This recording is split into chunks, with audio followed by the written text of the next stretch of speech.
The ascension of her husband to the presidency was by no means easy. He had to fight off a 5-month attempt to steal the elections. Arya Ali had to deal with the stress that came with that, while at the same time enduring a complicated pregnancy, which ended tragically when she lost their second child. In an interview with the newsroom's insider, the First Lady discusses her role, how she hopes to use her office, and the intense scrutiny she faces. Thank you very much for talking with us. This is your full extended interview since you've become First Lady. It's been 4 months now. Tell me what it's been like for you. Well, I can say, first of all, let me say thank you for having me here. Well, it's been 4 months, and I must say it's a learning experience. There are so many emotions I can talk about, but to put it in a nutshell, it's, let me say, somewhat taxing. It can be very overwhelming. I do get frustrated. If there was a manual that says how to be a First Lady, I would love to get my hand on one of those. But there are so many challenges. There are so many great outcomes as well. And I hope one day I can be someone a girl can aspire to be. Tell me, what are the challenges? There are many things, like how to act, how to dress, you know, the scrutiny. The scrutiny is immense. There are quite a few negative comments, but it is what it is, and I'm coping. I'm coping well. You're not accustomed to people judging you for the way you look or the way you talk, the way you dress. It's not a norm, but I'm kind of what to say, open up about it now. And it's okay. I find it's pretty much okay. Everybody has an opinion, so.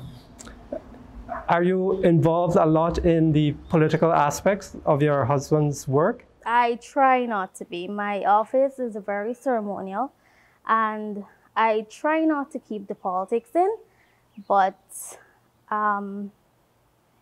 no, I don't keep the politics in. But you've come from a background of politics. Your father was a staunch supporter of the PNC. He was a Burnhamite. Yes, well, he was once a Burnham guy, but as years and years, like since the 1990s, but he was a Burnham guy, and from the stories I've heard, he was one of the men in the village that have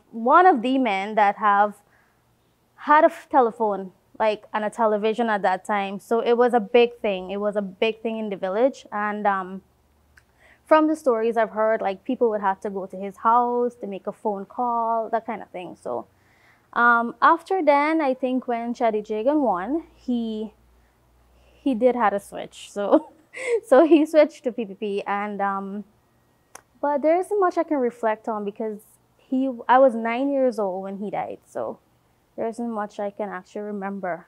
Of those stories you've heard, what is it about politics that drove him? What did he want to see? I'm not sure, but I figure because he was a businessman, I think what he did was, and he was one of the successful businessmen at that time. So he basically, I guess whoever was ruling, he was supportive of. So. And your mom as well. She worked as a cook for a very long time. With who? Tell us about that. Okay, so she worked for 42 years with Sheila Chapman. Sheila Chapman is the mother of Raphael Trotman. And my mom is basically the second mom for Uncle Raphael and his siblings. So, yeah. So you're very close. We are very close. So how does that mesh with your husband being PPP and all of that? I guess everyone respect whoever you're supportive of, and we've never let politics be a divider. So we try not to engage in the political talks whenever we meet up or whatever it is. Right. So when you started dating Irfan, the president, did you think that this is what your life would eventually become? No. Honestly, no. But I knew he had the dreams and aspirations of being a president one day. So I tried to condition my mind to this day, that this day is going to come. And so you weren't involved at all in the political campaign. People didn't see you when he decided to run for president. I would have loved to be on that campaign trail, but at that time I was pregnant with my second son, and it was a devastating time actually because of the elections uncertainty, and then my child not making it into the world. He died at 5 months, and it was a hard time. I left the country 2 days just before the borders closed, and I was stuck for 3 months overseas, and there was no Irfan, there was no Zaid, there wasn't even my mom at my side when I really needed them. So that was a hard time for me. And so you lost the child? Yes, I lost a child at 5 months. Would you talk about what happened? Yeah, I'm very comfortable with what I can deal with it. I can cope. I'm coping. I coped very well. But what I can say is I found out that he had a heart condition, and I needed to seek overseas medical attention. When I got there with the whole COVID and all, things were delayed. So he just didn't make it. So we couldn't I couldn't even bring him back home. So it was very hard. So you were dealing with that, and then you were dealing with the elections uncertainty in Guyana. And then there wasn't even a date of opening the airports. Like every time they set a date, it was extending. So it was tough. And it was taking a while for the results to be finalized here. 5 months. What was that like for you? Like I said, it was a very, very tough time. We were dealing. It was very tense in the home. When I got back, everybody was tense. Irfan was out day in, day out. So it was a hard time. Did you at all get involved in all the work that he was doing to try to resolve this issue towards an elections result? No, we were home trying to stay safe. We couldn't even get out because of we don't know what's out there waiting for us or that kind of thing. So we try to stay indoors, and whatever news we get from him, we kind of run with it. So. But then it all came to an end on August 2nd. Tell me about that day. That day, it happened so fast. Like, I wasn't even prepared. I wasn't expecting it to happen that day. I mean, with the uncertainty of 5 months, like it just wasn't. I couldn't even comprehend that it was happening that day. I was literally sitting as the wife of the president at the conference center, and I still couldn't imagine I'm there as the first lady. But it took a while. It took a while to figure that out. If you were to ask when, I would say in the inauguration day, when I sat nervously on that culture center stage. Was it dawning on you at that point in time that you're first lady and all eyes are perhaps on you and not the president? Yes, yes. That day, it was nerve-wracking, I must admit. And I was clueless. Like, I don't know what to do. I don't know how to act. I was pretty much clueless. I was 29 years old. I just finished I only had one job since I came out of university, and that was at GRA as a public servant, but that was it. I was very much clueless as to what to do, And you were still employed at GRA when you became first lady? Yeah, like, I had to resign, obviously, so yeah. So what do you see in this role that you have as first lady? I know you said that it's a bit uncertain still, and you're still trying to figure your way out, but what do you hope to use your role to do? Well, I have many projects that we're working on, but what I'm doing is I am trying to execute them in phases. So I am very much passionate right now about our national beautification project. Why? Because I find that we're going to have an influx, a high influx of tourists. And with foreign investors coming into the country, I find that we need a facelift and we need to be welcoming with our hospitality going side by side with how Guyana look. So, yeah. So tell me about some of those projects that you're working on. Okay, so there's that one, and I also have my disability project. I call it inclusability. I don't like to say the word disability or disabled. I like to say differently abled. I find that that particular group is very, very vulnerable and they need a lot of attention. How I look at it is that they need the income to make them independent. It's not a case where they don't want to work. It's just that businesses are not willing to employ those people. But I'm here advocating that each business at least hire one differently able person. So you've been going around in your different meetings, you've been trying to push that. Have you been able to get success? Yes, we have been. There are quite a few large companies that are willing to tap into that project. But I know there is room for more. So. And then you also are thinking of this Adopt an Orphanage program. Tell me about that. Okay, so Adopt an Orphanage is the same bit. We are asking the private sector to adopt an orphanage. Each company should or try to adopt an orphanage at least for 6 months. And that is helping them with their overhead expenses, if they can tap into the meals. But that's basically it. So to give them a little boost and give the children a little bit more than what's being offered on a daily basis. Your role as First Lady it's not a constitutional office. Your budget is very, very tiny. You're trying to do a lot with meager budget, so you depend on partners to get all that you want to do done. Have you been able to secure some partners in getting your work done? Well, the private sector has been very, very helpful. They're the ones that I can proudly say is lending that kind of support to us. But I would love for more. Like, there's so much more that we can do as the office of the First Lady, and I would love that kind of support for more persons, even individuals rather than the actual businesses.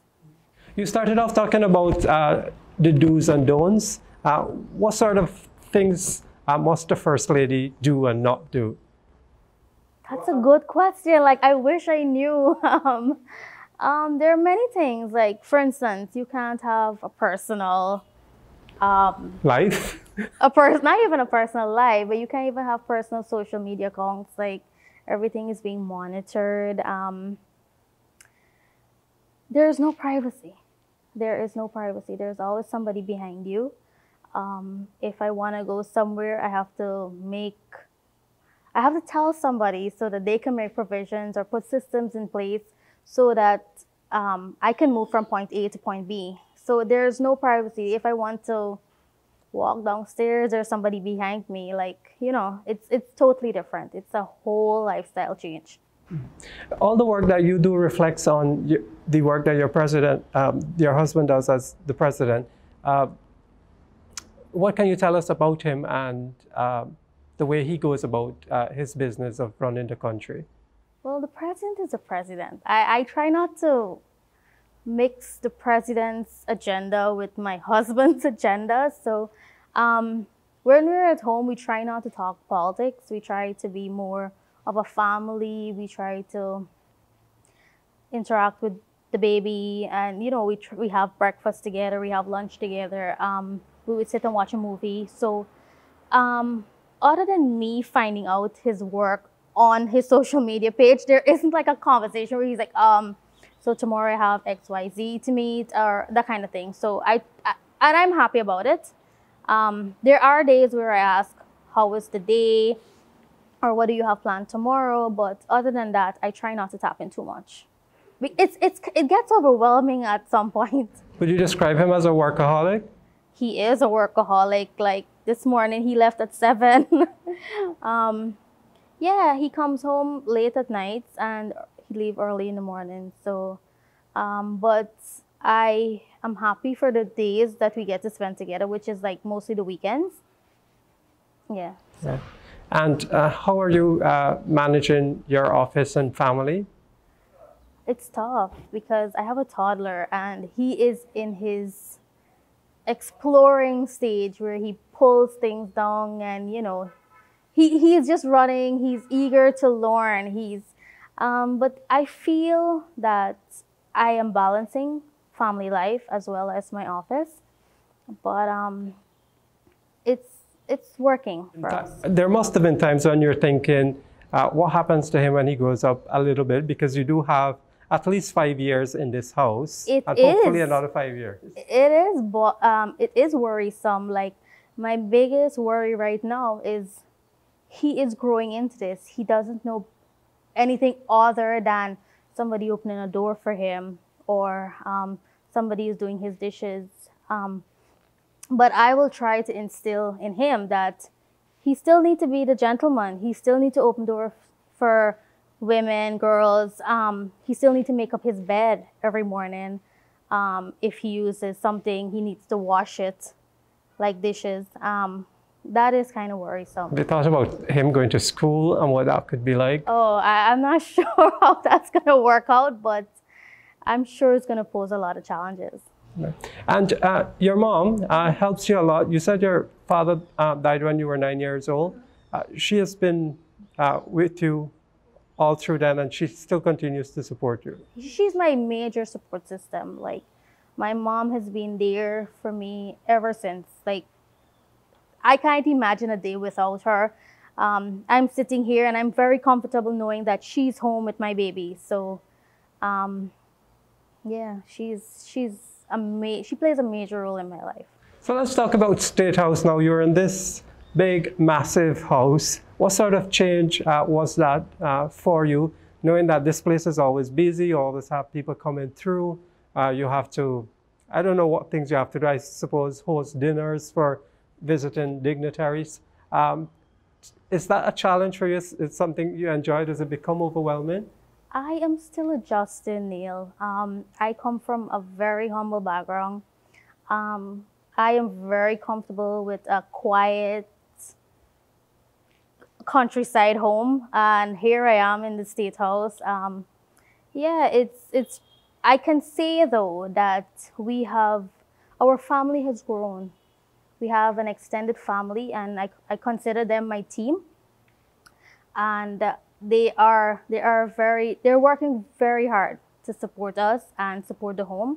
So they're doing an exceptional job. So what's the best part about being First Lady?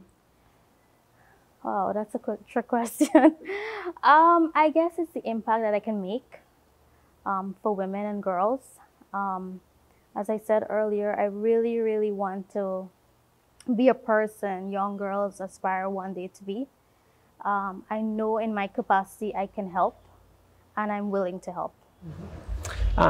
Social media has been a big challenge for you. People say nice things and then they say really bad things about you. Does that really worry you? I am only human. Like, it does bother me because I find what happened would be, even if I try to stay off of social media, some friend would screenshot something and send it to me and like just upset my day, or, you know, but I have to take the bad with the good. So I find it's okay. A lot of people look at the way you dress. What can you tell us about how do you decide what to put on when the day is up? What's your style, I suppose? I am not even sure, but I just feel that I try to dress to cater for my body type. There are certain things I wouldn't wear, and there are certain things I'm very much eager to wear. Like, you know, it's just there sitting in my closet and I just want to wear it. I mean, are you a dress-up fancy kind of person? I do like fashion. Even before being First Lady, I was very passionate about fashion. And I love really nice things. So I can say, but with regards to designers, I like a mix. You've been making an effort to wear local designers? Yes, I do like their work. And I find that we have the talent here in Guyana, and I think more people should embrace those local designers. Okay. So tell me what a typical day is like for you. A typical day. So I would wake up in the mornings because my son is my daily alarm. We would have breakfast together, and then I'd probably dress to come to work. I spend the entire day in the office, meeting and greeting, courtesy calls, planning my projects, doing our work, and then it's just back home. Are you Monday to Friday? I try to keep one day at least for my baby, so I spend that entire day home with him. And do you still get around cooking and all of that? I'm not a cooking kind of person. I am more of a baking person. So now it poses a little bit of challenge because I'm so busy. But during that quarantine period, I was very much active in the kitchen. So yes, I would still cook here and there. Good. And so looking to the future, I know we talked about projects and so on, and what particular group of people do you see yourself inspiring or doing the most good for in your role? I want to inspire our girls, our young girls, especially the hinterland girls. I find that children and the differently abled persons are our most vulnerable, and if my office can solely work to help those groups, I would definitely go for it. Hinterland girls, because you are, we've talked before about you wanted to make sure that every girl gets to school. Yes, I want to empower those girls rather through education. So yeah, I really, really want to work with them. But obviously COVID is dampering us and there isn't much we can do at this point, but it's definitely something I'll tap into. So First Lady, if you were to tell someone about you and the work that your office does and how that relates to the work of the President, what would you say? So whatever my office does, it's definitely aligned with our President's vision, and I find that whatever he's doing is for Guyana's development. He is very much passionate about our infrastructure. We will be a very rich country with our oil boom, and I find that whatever he's doing, he is going to excel. He is a workaholic, as we said before, and he is going to make a difference for our country. A lot of things were said about him, but I can proudly say he is going to make a difference and an impact for our country. Good. Thank you very much. Thank you.